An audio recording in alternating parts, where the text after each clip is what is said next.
ঠিক আছে, আমি তাহলে এখন আসি, আমার ক্লাসের সময় হয়ে যাচ্ছে। ডাকেন আপনার প্রাইভেট রিক্সা। ওই সোহাগ,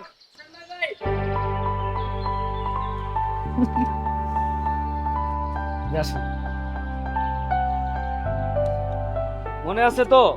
অনলি 15 থেকে 20 কিলোমিটার, নো তাড়াহুড়া, নো ধাকুলি।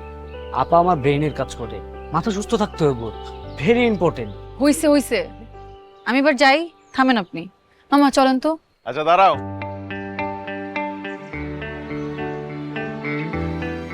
আমি আমার এই 3 গোলাপের উত্তর চাই না, কিন্তু আমার এই 3টা গোলাপ একটু যত্ন করে রাখলে আমি খুব খুশি হব।